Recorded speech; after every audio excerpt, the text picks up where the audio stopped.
David Chen was a 34-year-old software engineer living in a modest apartment in San Jose, California. By day, he wrote code for a tech company that barely knew his name. By night, he worked on his passion project, a revolutionary app that could translate sign language into spoken words in real time using AI. David had developed this technology after watching his deaf younger sister struggle to communicate in a world built for hearing people. He knew this app could change millions of lives, but he was just another face in Silicon Valley's sea of dreamers. After spending 2 years perfecting his prototype, David faced the brutal truth every entrepreneur knows. Having a great idea means nothing without funding. He needed $2 million to bring his sign language translator to market, but David had no connections, no impressive resume, no Harvard MBA, and no trust fund. He was an unknown engineer with a dream and a laptop. Every day, he watched lesser ideas get funded while his world-changing technology sat on his hard drive. The pain of knowing he had the solution to help millions, but couldn't reach them, was eating him alive. Desperate and broke, David stumbled upon a book called The Rejection Collection by a successful entrepreneur who had been turned down 847 times before finding success. The book revealed a shocking truth.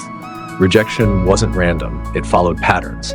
The author had tracked every no, analyzed the feedback, and used each rejection as data to improve his pitch. David realized he had been approaching rejection all wrong. Instead of seeing it as failure, he could treat it as market research. David made a radical decision. He would deliberately seek 1,000 rejections, treating each one as a learning opportunity. He created a spreadsheet to track every interaction, the investor's name, their exact feedback, the reasons for rejection, and what he could improve.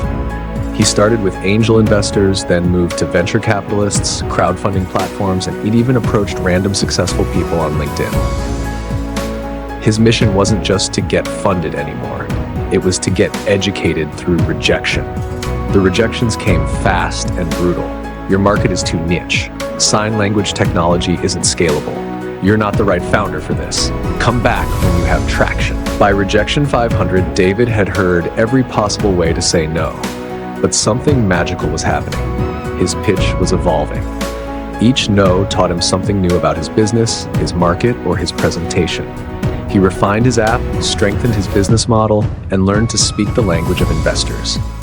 The sting of rejection was replaced by curiosity about what he'd learn next. At Rejection 900, David faced his biggest threat yet: time.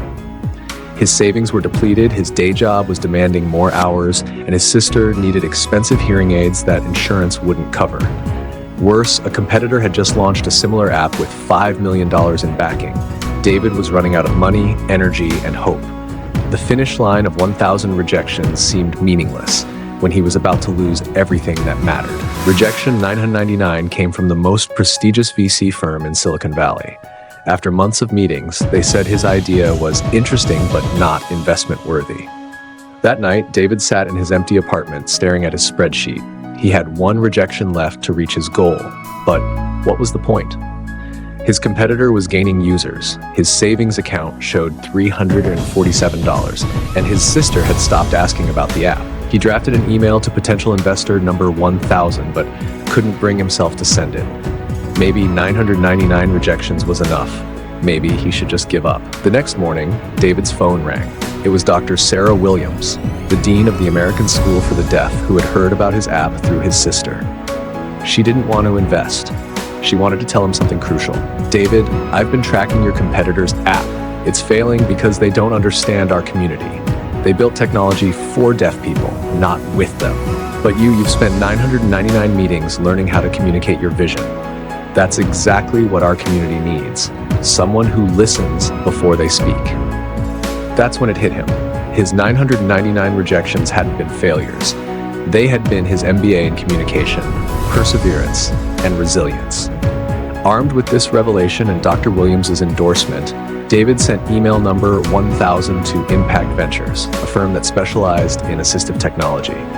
But this time was different.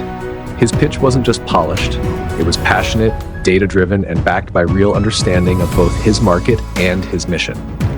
3 days later, he received the call that changed everything. David, we want to invest $3.2 million in your company. We've never seen an entrepreneur who understood their market so deeply. The 1000th conversation wasn't just a yes, it was the biggest yes of his life. Today, SignSpeak has over 2 million users worldwide and has processed more than 50 million sign language translations. David's company is valued at $47 million, and he's expanded his team to include 15 deaf engineers and designers. He's gone from an unknown programmer to a recognized leader in assistive technology. More importantly, his sister now works as his company's head of community engagement, helping build products that truly serve the deaf community. David Chen discovered that success isn't about avoiding rejection. It's about collecting it like treasure. He now mentors other entrepreneurs, teaching them that every no is actually a not yet in disguise. He still keeps his original spreadsheet framed in his office, titled 1,000 Steps to Success. The moral of David's story is profound. The word no doesn't mean you're not good enough. It means you're not ready yet. Every rejection is a teacher in disguise. Every setback is a setup for a comeback. And every closed door is redirecting you toward the right one. David's 1,000 rejections didn't break him. They built him into the entrepreneur worthy of that $1 million yes. The question isn't whether you'll face rejection, it's whether you'll let it educate you or eliminate you. Your 1,000th yes is waiting on the other side of your willingness to hear no one more time. Do like, share, and subscribe for more.